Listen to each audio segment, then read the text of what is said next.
यशवंतपुर के जंगल में टूनी चिड़िया अपने पति कालू और अपनी बेटी सुनहरी के साथ रहा करती थी। कालू कौवा बहुत ही मेहनती था। वह अपनी मेहनत से सुंदर सुंदर पर्स बनाया करता था और उन्हें बाजार में ले जाकर बेच दिया करता था। उसकी कमाई तो इतनी अच्छी नहीं हो पाती थी, लेकिन पेट भर भोजन के लिए वह उन पर्सों से कुछ पैसे तो कमा लेता था। कालू कौवा कहता है, अरे टूनी, आज घर आने में मुझे देर हो सकती है। तुम खाना खा लेना और अपनी बेटी सुनहरी को भी खाना खिला देना। मेरे इंतजार में मत रहना।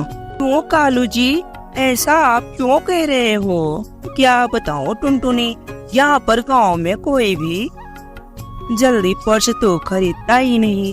इसलिए मैं सोच रहा था कि मैं शहर में जाकर अपने बनाए हुए पर्स को अच्छे दाम पर बेचूंगा, जिससे मुझे अच्छी कीमत मिलेगी और सारे पर्स आसानी से बिक जाएंगे। अब तुम ही बताओ, कब तक हम लोग इस तरह गुजारा करते रहेंगे? आधे पेट भोजन खाते हैं, कभी तो ऐसे ही सो जाते हैं। कालू जी, आप बात तो ठीक कह रहे हैं, लेकिन आप अपना ध्यान रखना। कोशिश करना जल्दी घर लौट आइएगा। हम लोग आपका इंतजार कर रहे हैं। कालू कौवा शहर के लिए निकल पड़ता है। कालू कौवा रास्ते से जा रहा था, तभी अचानक उसका एक्सीडेंट हो जाता है, जिससे उसकी मौत हो जाती है। कालू कौवा का पड़ोसी बल्टी कबूतर उसे देख लेता है और फिर वह भागा भागा टूनी चिड़िया के पास जाता है। अरे टूनी बहन, अरे टूनी बहन, अरे बंटी भैया, क्या हुआ? आप इतना परेशान क्यों हैं? आप बताइए तो, हुआ क्या? आप इतनी परेशान क्यों हैं? अरे टूनी बहन, जब मैं शहर गया हुआ था और जब वापस लौट रहा था तो मैंने देखा कि कालू जी सड़क हादसे में मौत हो गई थी। उनके सर से काफी ज्यादा खून बह रहा था। बहुत भीड़ लगी थी। जब मैं पास में जाकर देखा तो वो हमारा दोस्त कालू था। आप दोनों जल्दी चलिए। एक ही पल में सुनहरी चिड़िया के ऊपर दुखों का पहाड़ टूट पड़ता है। इसी तरह धीरे धीरे कुछ दिन बीत जाते हैं। अब टूनी चिड़िया अपनी और अपनी बेटी की जिंदगी को चलाने के लिए पर्स बेचने जाया करती थी। कालू कौवा की थोड़ी बहुत पर्स तो बिक भी जाया करते थे, लेकिन टूनी चिड़िया के पर्स तो बिकते भी नहीं थे।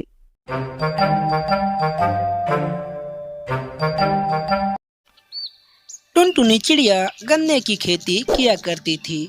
उसके गन्ने की फसल और पक्षियों से कहीं ज्यादा अच्छी होती थी, क्योंकि वह गन्ने की खेती करना अच्छे से जानती थी।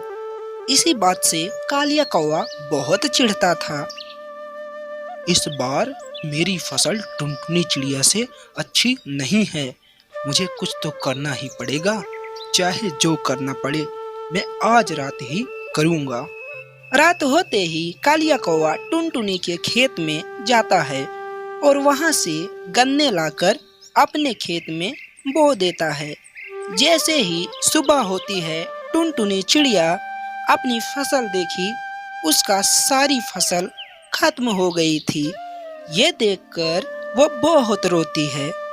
2 दिन बाद कालिया कौवा देखता है कि जो गन्ना वो टुनटुनी के खेत से लाया था वो पूरी तरह से सूख चुका था और वो गन्ने के पौधे बर्बाद हो गए थे। तब तक आप लोग दोस्तों कमेंट में अपना हालचाल सुनाएं। आप लोग कैसे हैं? अरे नहीं, ये गन्ने तो सूख गए। चलो, इसमें मेरा कोई नुकसान नहीं हुआ। ये सारे गन्ने तो टुनटुनी चिड़िया के थे। मेरे गन्ने तो सही सलामत हैं। टुनटुनी चिड़िया पास ही खड़ी ये सब सुन रही थी। उसे पता चल गया कि उसकी फसल कालिया कौवे ने ही बर्बाद की है। तुमने अच्छा नहीं किया कालिया, मेरे गन्ने की फसल बर्बाद करके। लेकिन अब मैं हार नहीं मानूंगी। इस गन्नों से जूस की मशीन लगाकर पैसे कमाऊंगी। लेकिन अब मैं जूस की मशीन में गन्ने कहाँ से लाऊं? तभी कालू सब सुन रहा होता है और टुनटुनी चिड़िया से कहता है, मेरे रहते हुए तुम फिक्र क्यों कर रही हो? तुम मेरे गन्ने लेकर जूस की मशीन लगाओ, लेकिन लाभ का आधा हिस्सा मेरा होगा। यह सुनकर टुनटुनी चिड़िया दुखी हो जाती है, लेकिन उसके पास कोई दूसरा रास्ता भी नहीं था, इसलिए वो आधे लाभ पर ही कालिया कौवे से गन्ने खरीदने के लिए तैयार हो गई और टुनटुनी चिड़िया कालिया कौवे से गन्ने खरीदने लगी तथा गन्ने का जूस बनाकर बेचने लगी। उसका जूस बहुत स्वादिष्ट होता था, इसलिए जंगल के सभी पक्षी जूस खरीदने लगे। इस तरह टुनटुनी चिड़िया की खूब बिक्री होने लगती है। ये टुनटुनी चिड़िया मुझसे गन्ने लेकर इतना पैसा कमा रही है और कमाई का आधा पैसा ही मुझे मिलता है। क्यों ना मैं इसे गन्ने देना बंद कर दूं और इसकी दुकान खुद खोलूं, फिर मैं सारा धन खुद ही कमाऊंगा। तभी टुनटुनी चिड़िया वहां आती है। ये लो कमाई का आधा हिस्सा और गन्ने इस बार और ज्यादा देना। नहीं नहीं, अब मैं तुम्हें गन्ने नहीं दूंगा। तुम्हें गन्ने बेचकर तो मुझे आधा ही लाभ होता है। अब मैं खुद का गन्ने का जूस बेचूंगा और सारा धन खुद कमाऊंगा। मेरे पास अब मेरी फसल भी नहीं रही और अब तुम गन्ने देने से भी मना कर रहे हो। टुनटुनी चिड़िया बहुत दुखी होती है और वह दुखद मन से अपने घर लौट आई। गन्ने का जूस तो बहुत बिक रहा है, मैं सारे गन्ने एक ही बार में काट कर बेच देता हूँ। ये कहकर कालिया कौवा सारे गन्ने एक ही दिन में काट देता है और गन्ने की जूस की दुकान लगाता है। तभी एक चिड़िया उड़ती हुई जूस पीने के लिए आती है। यहाँ तो टुनटुनी चिड़िया जूस बेचती थी, वो कहाँ चली गई? मैं तो उसी से जूस पीने आती थी। टुनटुनी चिड़िया को भूल जाओ, अब यहाँ मैं ही जूस बेचा करूँगा। तुम्हें लेना है तो बताओ, नहीं तो यहाँ से और टुनटुनी का गुणगान मत करो। लाओ अंकल, एक गिलास जूस दे दो, मैं भी तो देखूं कैसा लगता है आपका जूस। जैसे ही चिड़िया जूस पीती है वो कहती है, तुम एक कैसा जूस है, खट्टा खट्टा।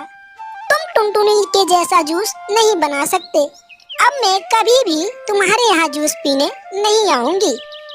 मैंने अपनी सारी फसल काट कर रख दी है, लेकिन कोई जूस नहीं खरीद रहा। अगर किसी ने जूस नहीं खरीदा तो मेरे सारे गन्ने सूख जाएंगे। इस तरह की बात सोचकर कालिया चिड़िया के पास मदद मांगने के लिए, टुनटुनी चिड़िया मुझे माफ कर दो, मैंने तुम्हें गन्ने देने से मना कर दिया था। मैंने खुद से जूस बेचे, लेकिन कोई उसे नहीं ले रहा था। अब तुम्हें मेरे गन्नों का जूस बनाकर बेच सकती हो। मैं तुमसे आधा लाभ भी नहीं लूंगा। तुम परेशान मत हो, मैं तुम्हारे साथ चलती हूँ। इस तरह टुनटुनी चिड़िया को कालिया कौवे पर दया आ जाती है और वो फिर से गन्ने का जूस बनाकर बेचने लगती है।